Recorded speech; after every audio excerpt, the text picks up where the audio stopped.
Ayan mga ka-DIY, Sandamakmak the bubble wrap at box na naman ang meron tayo dito. Bakit? Kasi umorder ako ng panibagong solar panel mga ka-DIY. Yan ay Solar Homes solar panel 150 watts. So binili ko ay dalawa kasi by 2 4K siya, parang nasa 2K isa. Pero dahil may voucher, nabili ko siya ng 1.8 isa mga ka-DIY. So gagamitin natin yan sa bagong project. Testingin natin kung talagang aabot sa 150 watts. Tapos meron pa pala siyang free na sour na charge controller. Maganda siya compared dun sa mumurahin na 300. Mas mabigat. So abangan nyo, baka ipamigay natin to mga ka-DIY. Or comment kayo sa video na to, ipapamigay natin tong charge controller na to mga ka-DIY. Oh. So sayang din yan. So 'di ba? So alam ko kasi sulit na sulit talaga yung Solar Home Philippines na solar panel eh. So, ito, pakita ko sa inyo yung specs niya sa likod.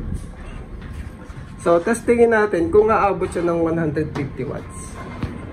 So, ayan yung kanyang specs, mga ka-DIY. 150 watts. Pmax niya ay 7.98 amps. BMP is 18.79 volts.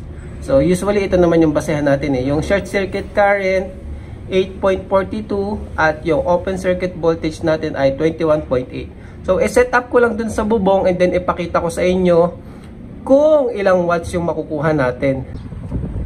So, ayun na siya mga ka-DIY, yung ating 150 watt na solar panel. So, ayan yung Solar Homes.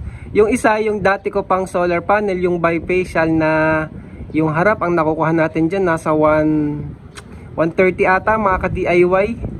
Pero ayun, tapos ito naman yung ating bago, mas malapad siya So, ayan, 150 watts Solar Home na solar panel. Monocrystalline nga pala sila pareho. So, ayun, tingnan natin sa ating grid tie setup kung ilang watts yung ating makukuha. Pero ngayon, medyo may dumaan na ulap eh. Tingnan nyo, may dumaan na ulap. Yung ating nakukuha ngayon ay 70 watts. So, tingnan natin kapag lumiwanag ng todo mga ka-DIY, if maabot niya ba yung 150. Or kung ilan ba siya habang ginagamit, ilan yung peak. Yung isa kasi ang nakukuha ko doon, maximum 100 watts mga ka-DIY eh. Yung katabi niya.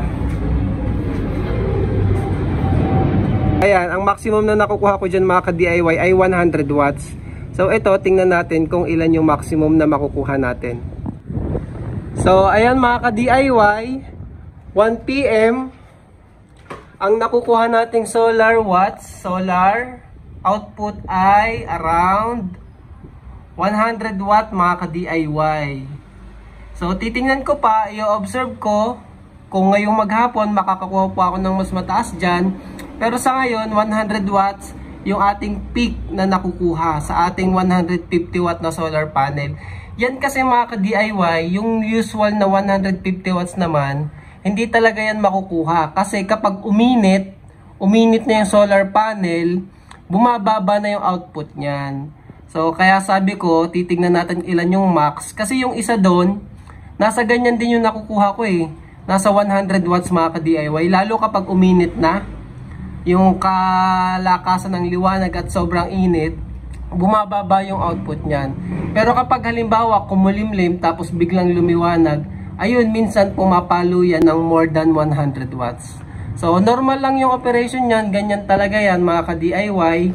At siya nga pala, mura ko lang naman siya nakuha kasi nung chinek ko yung price nito, 700 din pala to mga ka-DIY oh. So kung ima-minus ko yun dun sa 3.8 na binayaran ko, nasa 3.1 na lang or nasa 1,450 isang panel. So, sulit na yon para sa akin. Tsaka nga pala, kaya ako nag-try nitong solar panel na to para doon sa mga ka-DIY natin na hindi makabili ng malalaking solar panel. So, pwede nyong itry itong 150 watt solar panel ni Solar Homes. Kasi ito, nasi-ship nila sa Shopee. Ilalagay ko na lang yung link sa video description mga ka-DIY. So, comment lang kayo, ipapag-giveaway natin tong charge controller na to mga ka-DIY.